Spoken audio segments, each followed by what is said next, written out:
Hello and welcome to World Talks here on TVP World. I'm your host Benjamin Lee, and please join me and my guests on this next interview.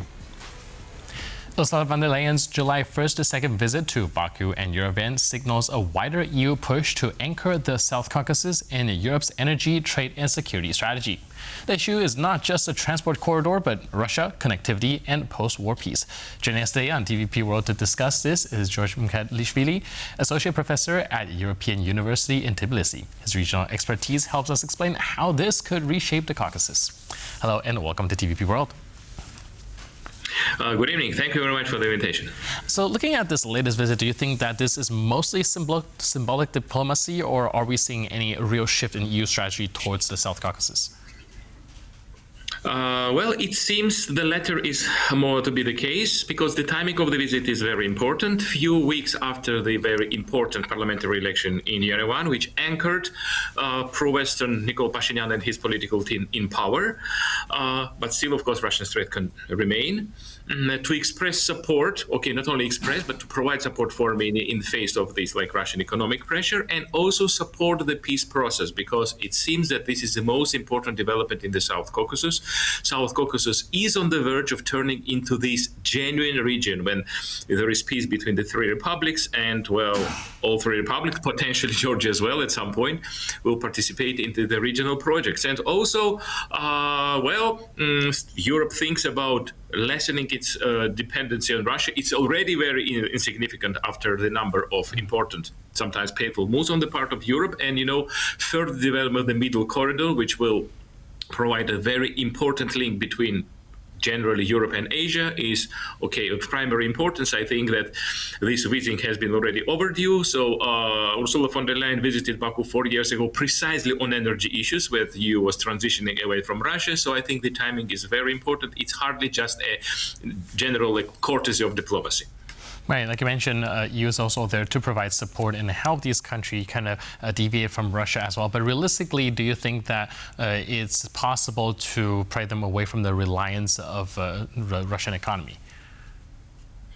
Well, Azerbaijani economy is probably generally self-sufficient and depends on Russia is minimal. Armenia, it is a very different case. For decades, Armenia has been pretty much an ally on Russia and economically tied, thanks, in no small measure by Russian pressure. And Russia pretty much actually dragged Armenia in 2013 into Eurasian European Union, which further increased already significant dependency. Now, of course, it will be difficult to weaken this dependency. So Armenia at the moment faces a pretty much an uphill battle in this particular regard, but political support of the European Union, already some factual support, because a number of products which were banned from Russia were diverted to the European Union. Over time, of course, after several hard years, it will make Armenia more independent. And again, so right now Armenia is in the process of peace process with Azerbaijan, which I already mentioned, and also potentially with opening the border with Turkey. Two longest borders of Armenia with Azerbaijan and Turkey were closed, which further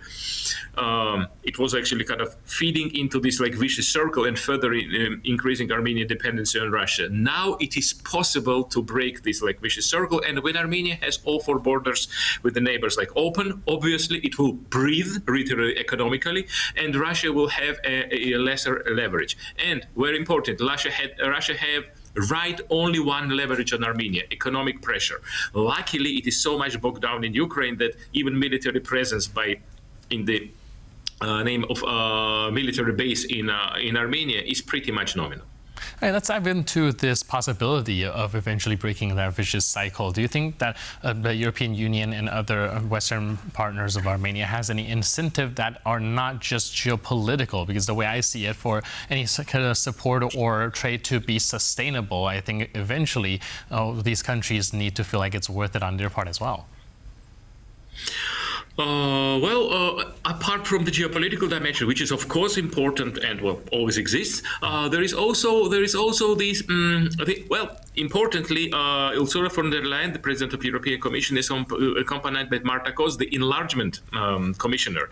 So this is no coincidence, and I believe so. Armenia expresses desire to over time join the European Union, and the integration process has already started. I think there's some meetings, some economic packages, certain political documents, further negotiation on the potential visa-free travel with Armenia. It's like gradually will divert Armenia away from Russia, because Armenia might become part of this European space in terms of its domestic politics. Until recently, only Georgia in the South Caucasus was the country which was pretty much a front runner in this European integration. Now, Georgia is not doing great, to put it very mildly. So, and Armenia is pretty much replacing it. But on the other hand,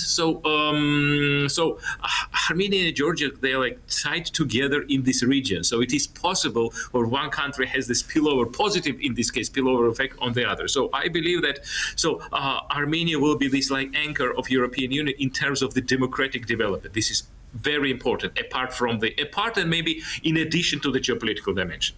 All right, let's actually explore that a little bit. You talked about Armenia and Georgia's relation. Do you think that Armenia's integration will strengthen Georgia's role in the Middle Corridor, or actually create some sort of competition there? So I believe that the volumes of the trade potential trade are so significant that there will be place for all the extant and future transportation corridors. So there's already extant infrastructure, right, which worked for decades, which, by the way, helped Azerbaijan and Georgia to weaken its independence on Russia back from the 90s and early 2000s. These pipelines, oil, natural gas pipelines, railways. Well, if they add this Zangezur corridor or TRIP and the current restoration of certain railway networks in Armenia, I believe that this middle corridor has a significant future. In this particular regard, both Georgia and Armenia will be tied to this corridor. Azerbaijan is a holder of hydrocarbon resources. It doesn't really mean economic reform and political reforms, so it expresses its desire to be neutral in this particular regard. But I think that potentially it could be positive leverage on Georgia, to take care of its political developments as well. So I believe that, given that the majority of society supports European integration, that there are some political forces, of course, they're not performing very well, kind of in the opposition, but forces which might potentially help Georgia stabilize in terms of its political development and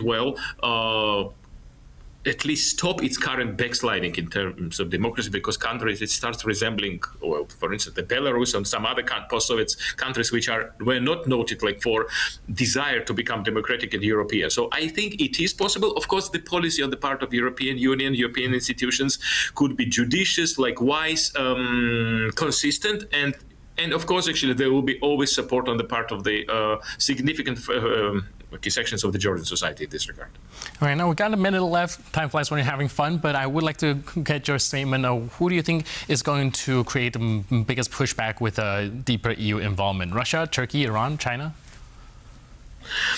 Well, it is particular. Russia has been a spoiler. Right now, again, I mentioned it is so much busy with Ukraine. Well, the situation is Russia is getting dire by the day, and therefore they do not have the leeway and the financial military wherewithal actually to do something in this particular regard. So we have the window of opportunity, the entire region and Europe. Well, European Union will always be willing to help this region integrate into the wider Eurasian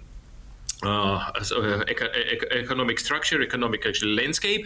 Well, but it comes the matter of the political will, how consistent and how actually continued, how protracted this effort on the European Union will be. So it's always interesting. Well, China is interested in this economic outreach. So again, countries like Georgia should be wary that this economic outreach doesn't translate into the political influence. But this is another story. That's why we need a more democratic domestic side. Both Georgia and Armenia. We should remember that Armenia and Georgia, they are at different stages of democratic development, but this democracy and institutions are really weak and very fragile there. Both countries, could slide back to this semi-authoritarian rule. So in this particular regard, European Union does have a stake. China has a stake, but again, we should be wary that the stake remains only economic. Luckily, Iran is too weak today to be any significant actor. Well, Turkey does want to participate. Well, I think there is a chance to involve Turkey productively and positively, as it has been the case for Georgia, Azerbaijan, and Turkey, because this axis has been working really pretty much without hitch for decades. All right, brilliant. Thanks so much for your input and insight. Really appreciate it, and thanks for being with us on TVP World. Okay. Thank you. Have a good day. Cheers. And thank you for tuning into this edition of World Talks. But for more news, update, and commentary, please stay tuned to TVP World.